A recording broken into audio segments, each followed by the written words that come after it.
Hi guys, my name is George and I'm back with some more Skyforge coverage. So I have been playing open beta for a few days now, and one thing I have noticed in game chat is that a lot of people seem to be having problems understanding how some of the game's features work. So today I want to address some of the questions I have seen so far, so I hope you guys will like it. This will be a bit longer video, so please bear with me, and if you have any additional questions let me know in comments please. Let's start with one of the most common questions I have seen, and that is, how do I unlock new classes? To unlock a new class, first you have to work through the Ascension Atlas of your basic class you started with to the point where you unlock the ability to gain class sparks. This would be somewhere around 1000 prestige. At that point you get access to the upper Ascension Atlas, whereas some would call it the Celestial Atlas. One thing you will notice about this new atlas straight away is that it has a lot of nodes to unlock, and among them are also other class nodes. So the best way to get to your desired class is to right click on the class node you want and select Find Path. This will show you a blue line which represents the shortest route to get to that class, so all you need to do is start spending your sparks along that path until you get to that class. Intermediate classes, so Kinetic, Slayer, Archer and Necromancer are the closest one, and one of these you choose can be unlocked within 3 days time if you don't spend your sparks anywhere else.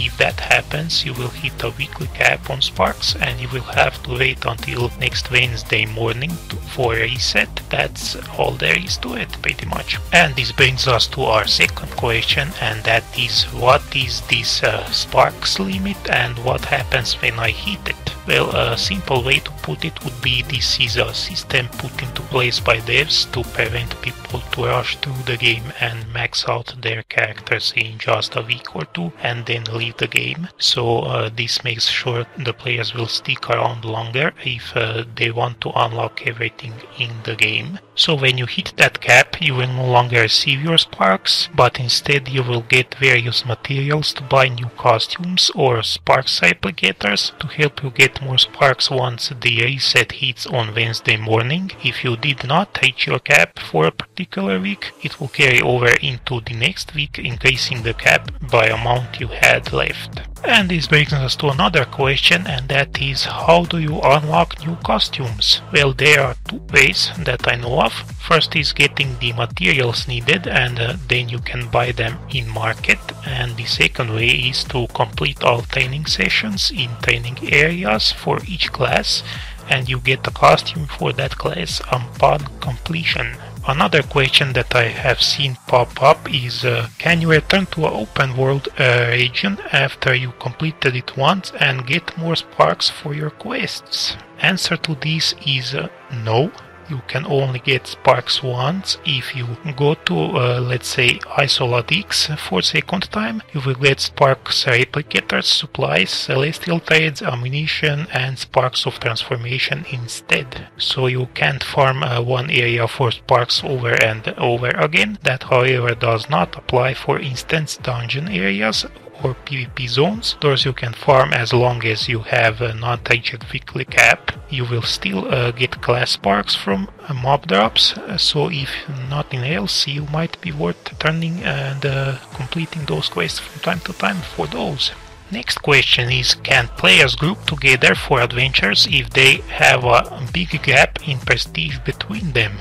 Well, that depends. Say you want to help level up your friend that is just got into the game. Only way I know this to work, and I know this because I tested it, is you put him on your friends list, then invite to group, and then he must first start the adventure in order for you to be able to join him and help him out clear the area faster. Now he will get all the usual rewards as well as group bonus, but you being over leveled for that instance, you will get nothing. So keep that in mind if you wanna help your friend that is lower in prestige than you. So this means you can't take him on adventures of your own level and carry him through it in order for him to get more sparks than he would get in a lower version of the adventure. As for the open world zones, you can't go back to lower prestige zones after a certain point, so in that case your friend would have to complete that part alone. Next question is, do you get a weapon when you unlock new class? Answer to this one is no. You would start with an empty slot, however there are ways to get a weapon for the class you need.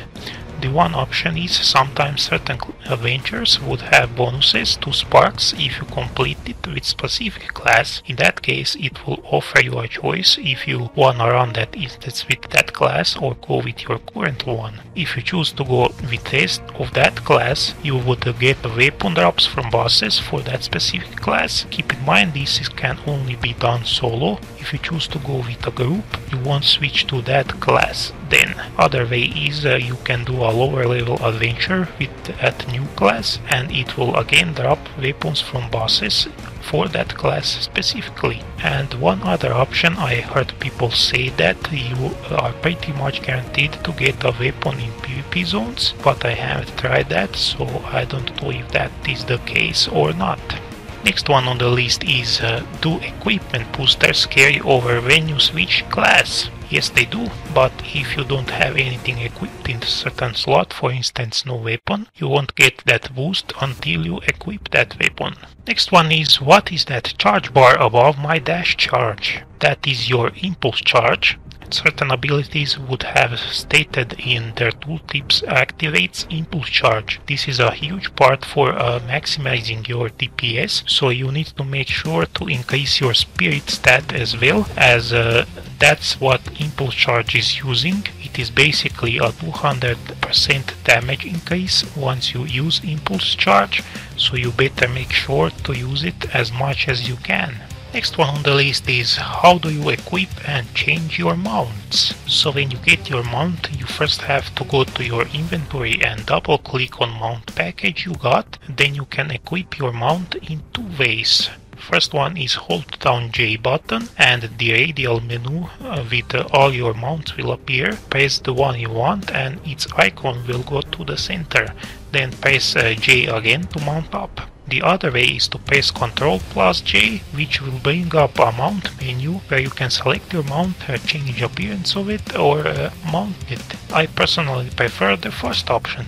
And last one I want to cover today is what is the order system and when I get access to it. Order system is a way to manage your followers, send them on missions to gather resources for you, build temples to further increase your prestige and your various stats, like main stats and more specifically your secondary stats like accuracy for instance. You get access to it once you hit 2000 prestige. There will be a quest line that will explain everything in good detail, so there is no need to worry about that. So that's some of the common questions I have seen people ask about Skyforge. If you guys have some more questions I haven't covered here, please let me know in comments and I will make sure to give you a good answer and maybe even make a video for it. So I hope you guys enjoyed it. I know it was a bit longer, but what can you do, right? Anyway, I hope you all have a great day and I will see you guys next time.